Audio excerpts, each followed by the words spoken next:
So pwede pa siya maong ganahan kay gumagamit kay dili pa siya common ba. Very responsive siya. Almost the same sa MT-03 nato.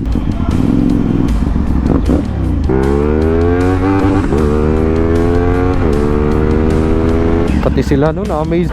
Wala sila nag-expect na nanani sa Davao. Kung na to balik ang atong MT-03. Stop! Stop! Taki so kibuli man din eh. At 10 million ang kuan ulo ani.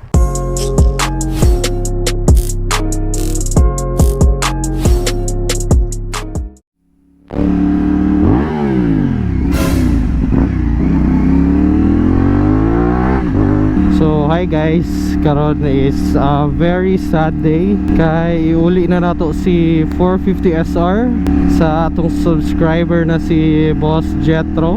So for 2 days ni niya gipairam sa tuwa no. Ug so far nalingaw ko. Very unique yang tingog para sa 400. Problema lang niya is kung dili ka anad sa sports bike, sakit yun siya sa lawas ug sa kamot ug sa tanan. Sabay ko ninyo, and then habang pauli ta is ihatag na po ako ang honest opinion about sa motor.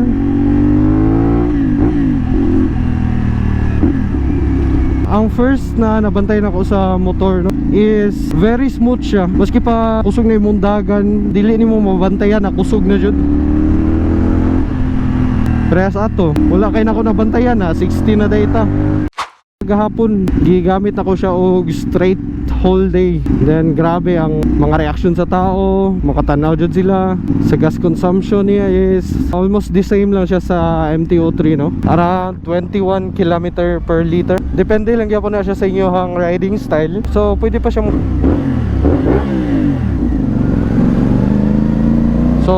siya mudako kung hinay lang inyong dagan, chill ride lang mo.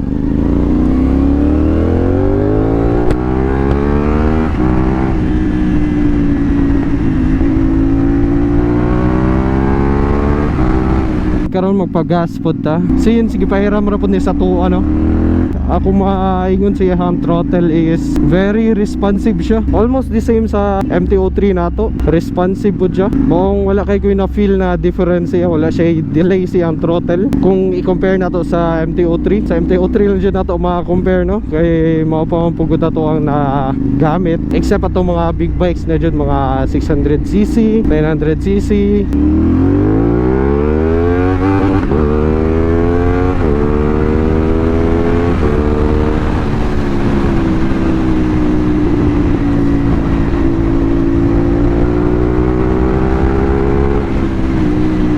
Kato siya, grabe, wala na ako kabantay. 100 na di atong dagan no. Inga na siya ka smooth. 200. So pagasa karon og 200 no. Then ni ato na naton isa tagiya. Grabe ka nice iyang design. Tapos siya day running light na aggressive kayo tanawon. Tapos iyang mga winglet.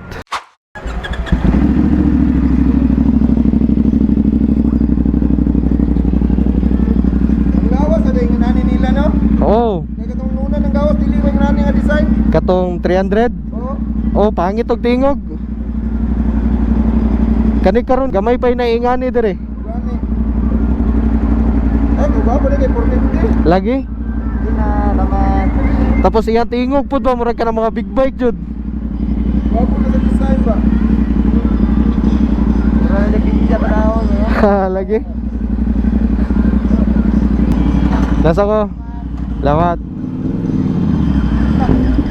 Pati sila no, na-amaze. Wala sila nag-expect na nanani sa Davao. Karing 450 SR. Pati ako, gamay na dyan kung makita ni sa dalan. Karing 450 SR mismo. Maong ganahan kay gumagamit kay dili pa siya common ba. Kaso ang problema nimo is ang mga parts. So kana pa lang ang availability sa mga parts. Pero kung outside Davao siguro mas daghan na.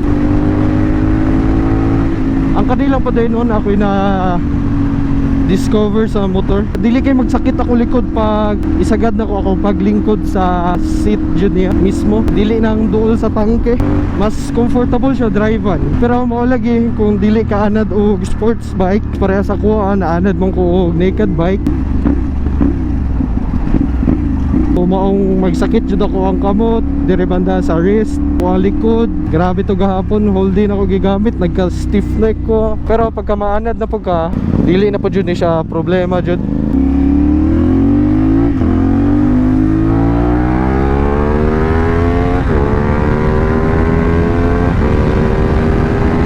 Gabi po day is nagplano ko na mag pure sound ko aning motora ni sa downtown. Tuyok lang tapos ni chat si Traction Motovlog no. Isa po ni sa yung dream na bike.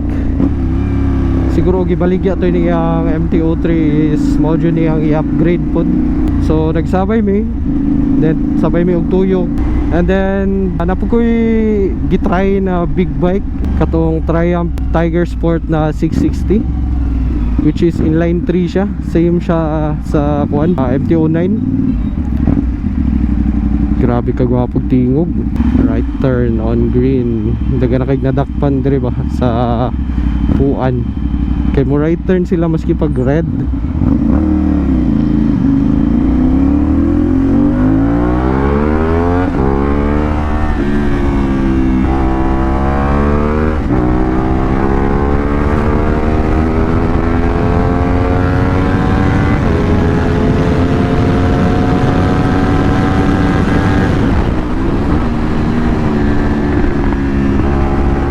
Tuyok man diretso.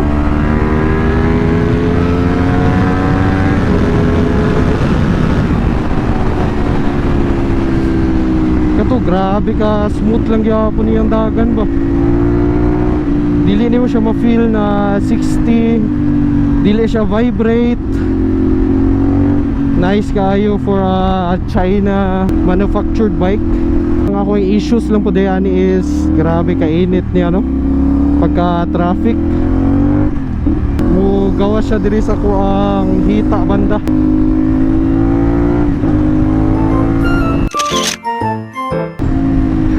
Para sa kuha nakulangan jud ko. Gusto pa na ko siya gamiton for more than siguro mga 1 week ana para mas ma-feel pa dyan ako siya kung kumusta ba ako ang ma-feel sa 1 week. Musakit pagyapon ako likod, pwede ba siya pang daily. Pero happy ko no na at least naka-testing tani na motor. Unforgettable ni siya na experience para sa kuha. Almost 370 ata to ko ang subscribers. And then ay nag-offer sa tuwa. Inga na sila ka salig sa tuwa no. So thank you kayo. Karon happy ta pud ko sa ilaha no. Balik na pud ta sa atong MT-03. Baguhan na pud ta kay naked bike na pud siya. Relax na pud yung position. Pero para sa kuha mas gusto gyapon ako ang MT-03 no kay namo ko koy angkas perme which is ang ako ang OBR. Gapon nagsakay siya yung comment sa pagka pasahero is kapoy jud kayo. Kapoy po siya sa kuha na part kay ang bugat niya is mapadulong sa kuha. So samot nagkasakit akong hips, likod, liog. So nga na lang. Worth it kay mohang korta ani pagka mo palit ka. Compare nimo sa MT-03 na almost walay features, ABS lang, wala pa jud sleeper clutch. Tapos ang price niya is almost the same lang ani 1K Riley gas. 298 ang brand new price sa MT-03. Kani is 299,000.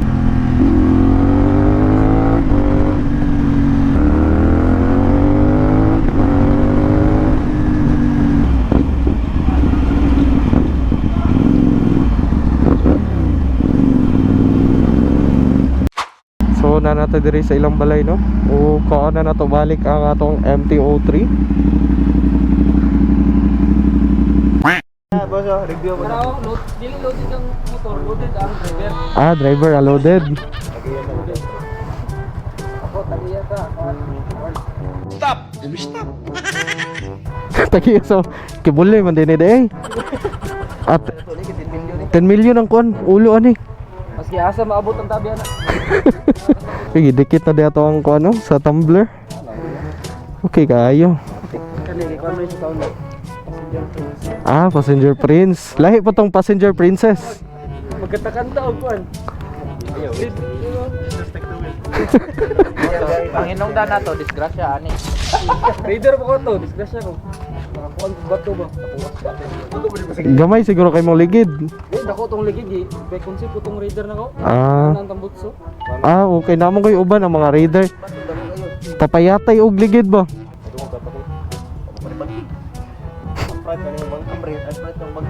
Ulo lang ana. Artery killer. Lain na sa MTO3. Nabaguhan ni noon ko ba? Ay ka. GGP shift pa dyan nato ang MTO3 no? Murag na boringan naman ni noon ko sa MTO3 Balik na ta sa MTO3. Relax kayo ang position. Karon nabaguhan na po ko. Pero mo dyan akong ganahan po sa MTO3 no? Torquey dyan kayo siya. Mas mabira pa ko ani. So karon dire na po siguro na ko iyan ang atong vlog no? Gusto lang ko magpasalamat po kay Boss Jetro. Grabe nalingaw dyan ko sa experience sa sports bike. So mo lang siguro to. Salamat kayo sa inyo O siguro anto dire na lang.